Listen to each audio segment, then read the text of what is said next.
आमदार निलेश राणे जे काम हातात घेतील त्यात त्यांना यश मिळो.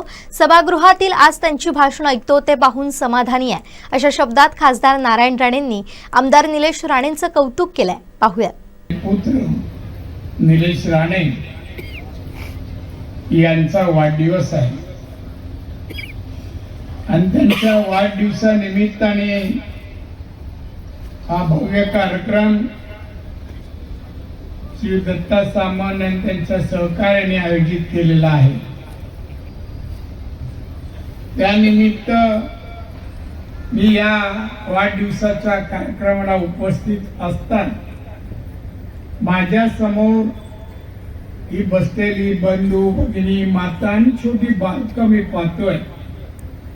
छोटी छोटी बालकं अंगावर घेऊनही काही आई बसल्या आहेत. आपल्या सर्वांचे आभार मानतो आणि आपल्या सर्वांना दीर्घ आयुष्य उत्तम आरोग्य लाभो अशी प्रार्थनाही करतो. सन्माननीय निलेश राणे याचा वाढदिवस आहे.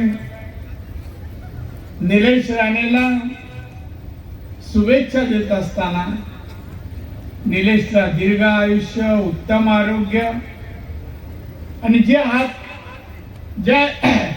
हातात जे काम तो हातात घेईल त्यामुळे त्याला यश देवाने द्यावं ही प्रार्थना करतो. बंधू भगिनीनो, माझ्या 2 पुत्रांचं भाषण तुम्ही ऐकलं. माणसाला आयुष्यात काय लागतं? माझी पत्नी इथे बसलेली आहे. ती आणि मी त्या दोघांना जन्म दिल्यानंतर वाढताना पाहिलंय. त्याने जे आम्हाला वाटत होतं ते त्याने आम्हाला मिळवून दिलंय. यापेक्षा बापाची आईची का अपेक्षा? कधी नाराज नाही, कधी हट्ट नाही, मला हेच पाहिजे अमुक आहे असं कधी नाही. ज्या अपेक्षा मिळाल्या तुम्ही चांगलं शिकलं पाहिजे. निलेश 15 वर्षाचा होता. मी निलेश तू जाशील का अमेरिकेत शिकायला? तेव्हा अगोदर मी पाहिलंही नव्हतं अमेरिका. हो बोलला. नंतर नितेश त्याच्या पाठोपाठ वर्षांनी नितेश तू जाशील का? हो बोलतो मी जाईन. आणि दोघंही अमेरिकेत शिकले. दोघेही लहान होते. 11-12 वाजता कधी फोन यायचा की नितेशला बरं नाहीये किंवा निलेशला बरं. आम्ही सांगत हे औषध घे अमुक घे, पण त्यांना बरं वाटेपर्यंत आम्ही इथे झोपायचो नाही.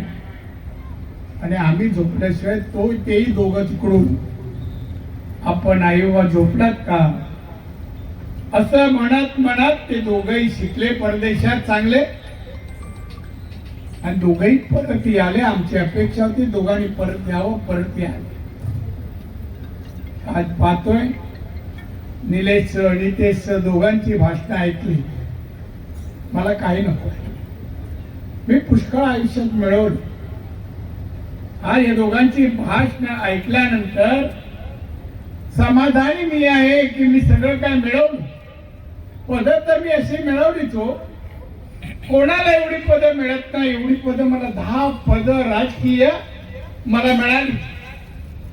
या देशामध्ये जे सभागृह आहेत मोठीसा, त्या 6 सभागृहामध्ये राज्यसभा, लोकसभा, खासदारकी, त्याशिवाय विधानसभा, विधान परिषद, महानगरपालिका, बीएसटी अशी सगळ्या ठिकाणी मी सगळी पदे मिळवली. हा मान माझा नाहीये, हा माझा सिंधुदुर्गातल्या जनतेचा आहे असं मानणारा माझ्या घरी विचारा की अन्न माझ्या मित्राला विचारा. तुम्हाला आश्चर्य वाटेल. सिंधुदुर्गात आल्यानंतर मला इथं मी आजारी मध्ये पडलो आणि 1 महिना आजारी असताना निलेशचा जन्मदिवस आला. मला कार्यकर्त्यांना विचार, दादा येणार काय तुम्ही कुडाळात? मी बोला येणार. हो तुम्ही आले? नाही येणार. आता मी इथं उतरलो. निलेशनी, मला वाटतं निलेशला तुझ्या पुत्राचा फोन, अभिराजचा फोन आला. त्यांनी तो मला दिला. काय विचारावं त्यांनी? आजोबा पोचलात? सुखरूप पोचलात? हो. मग मी त्याला एक परवानगी घेतली. हे दोघं माझी परवानगी घेतात, मी नातवांची परवानगी घेतो. मला अभिराज 2 दिवस राहायचा इथे, काय करू? नाही राहा, काळजी करू. आमचं कुटुंब, आमचा संसार अशांती गुण गोविंद आनंदाने आम्ही दुसऱ्याला आनंद देतो, घरातही देतो, बाहेरच्याने द्यावा, हे आमचे प्रयत्न. बांधवांनो, आम्हाला काय पाहिजे या जिल्ह्यातून? काही पत्रकार वेगवेगळे प्रश्न विचारतात. आम्ही या जिल्ह्यातून घ्यायला आलो नाही, या जिल्ह्याला द्यायला आलो. द्यायला आम्ही व्यावसायिक आहोत. मी अगदी लहानपणापासून मुंबईत व्यवसाय केले आणि हे दोघेही माझ्याबरोबर सहकारी झाले. माझी पत्नी बरोबर, ही कॉलेज हॉटेल ही सगळी पत्नी पाहते, आम्ही नाही पाहती काही. निलेश वेगळं पाहतो, पुण्याला पाहतो, नितेश अजून वेगळं. आम्ही व्यावसायिक आहोत, कारण आम्हाला दुसऱ्याच्या खिशात हात घालून राजकारण करायला आवडत नाही. आम्हाला लोकांना, या जिल्ह्यातील लोकांना सुखी, समाधानी, आनंदी आणि तरुणांना चांगलं शिक्षण मिळेल, उद्या चांगली नोकरी व्यवसाय करतील आणि त्या दृष्टीने या जिल्ह्यात सर्व प्रकारचं शिक्षण उपलब्ध केलं. उपचार या आपल्या जिल्ह्यात मिळू शकतात. काय मिळत नाही गेलं, हे सगळं आपण करतोय. पण मी सांगेन, याच श्रेय मी माझ्याकडे घेत. या जिल्ह्याचे कार्यकर्ते मला जे प्रेम देतात, नुसतं दादा बोलले तर मला बरं, बस काही नको.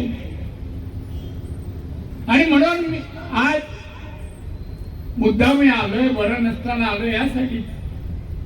मला तुम्हाला भेटलं का बरं वाटतं.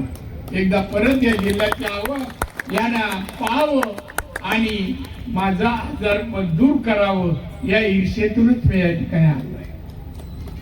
इथे सर्व क्षेत्रातली माणसं आहेत. तिथे काय इथे पत्रकार मोठ्या संख्येने बसले. कोणाशी का कोणाबद्दल काय लिहितात बोलतात तुम्हाला माहित नाही.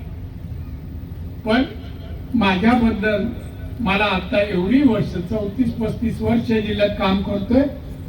मला सहकार्य आणि प्रेमच त्यांनी दिलेलं आहे आणि ते म्हणून त्यांचेही मी आभार मानतो. बंधू भगिनीनो, मातानो आणि तरुणांनो, आपण एकत्र येऊन हा सिंधुदुर्ग जिल्हा समृद्ध करूया, सुखी करूया, आनंदी करूया. इथं छोट बालक असो, तरुण प्रौढ असो, सर्वांनी आपण प्रयत्न करूया, सदिच्छा देऊया की या जिल्ह्यातला प्रत्येक माणूस सुखी, समाधानी, आनंदी राहील. अशा प्रकारचं वातावरण आपण करूया. माझ्या मुलांना आणि कोणाला घरात मी सगळ्यांची जे काय आम्हाला लागतं आम्ही व्यवस्था केली. काही गरज नाही. एक कोणी सांगा एवढ्या 35-36 वर्षात कोणाची उसनी, कोणाकडून पैसे, कोणत्या कामाला कोण एक आणि उठून सांगावं मी तुम्हाला पैसे दिले, मी एक आणि कोणीतरी सांग, त्या दिवशी राजकारणात राहणार. आणि म्हणून आज मुद्दाम तुम्हाला भेटायला आलो. माझ्या दोन्ही मुलांना आशीर्वाद द्या. जसं आज तुम्ही पाहताय निलेश तिथे दोघे निलेशची भाषणं ऐकली असती, ऐकली. बरेच जण मालवण कणकवलीचे लोकांना वाईट वाटलं असेल, अरे याच मुलाला आपण 2 निवडणुकीत मत दिली नाही, पराभव केला, किती नुकसान केलं आपलं. बांधवणं असे लोकप्रतिनिधी मिळणं कठीण आहे. एवढा अभ्यास, एवढी मेहनत करून या वयात जनतेसाठी आयुष्य घालवीन म्हणणारे लोकप्रतिनिधी नाही आहेत. बघा सध्या भ्रष्टाचार किती माजलाय, किती माजलाय. पण माझ्या मी दोन्ही मुलांना सांगितलं, आपल्याला कोणाचा पैसा नको, लोकांचे आशीर्वाद हवेत आणि त्यासाठी तुम्ही काम करा, दिवस रात्र करा. आणि म्हणून दोघही दिवस रात्र, निलेश असो नितेश असो. आता नितेश यानंतर मुंबईला जाणार, आम्ही राहणार. त्याला उद्या मीटिंग आहे मुंबईला. उद्या मुंबईत मंत्रिमंडळचं कामकाज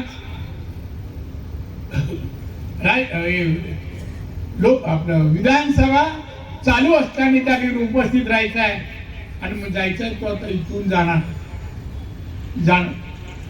हे आम्ही म्हणत नाही तुमच्यासाठी करतो, पण हे आमचा प्रयत्न आहे. सिंधुदुर्ग, महाराष्ट्र आणि आमचा देश समृद्ध होण्यासाठी आम्हाला जे काही करता येईल ते आम्ही करणार, त्याचे कमी पडणार नाही. देश माझा आहे. या देशाची जनता सुखी समदे आनंद राहावी. आमचा देश एक प्रगतिशील देश जगामध्ये राहावं, यासाठी आम्ही काम करतो. तो व्हावा, इथली जनता सुखी व्हावी आणि ती करण्याचा प्रयत्न करता येण्यासाठी आम्ही सर्व काम करतो. आज इथे जमलेले सर्व आज वाजले बघा 10 वाजून गेले तरी तुम्ही कसे बसलेले आहात. मला आता तुम्हाला इथे थांबवत नाही, ते आपण ते बसलेले पावत नाही म्हणून मला थांबवं असं वाटतं. परत दिवसाही तुमच्याशी बोलेन. तुमच्याशी बोललो तर मी समाधानी होतो, मला समाधान मिळतं, आनंद मिळतो. आणि एक सांगू की माझा आजारपण जर असेल तर तुम्हाला पाहून तेही दूर होतं. आणि हे समाधान घेण्यासाठी मी आज इथे आलो. निलेश नितेश दोघंही तुमची सेवा करतायत, अतिशय चांगल्या प्रकारे करतायत. या देशामध्ये, या राज्यामध्ये, या जिल्ह्यामध्ये सर्व जनता जी आहे ती सुखी समाधानी आनंद व्हावी म्हणून दोघे काम करतात.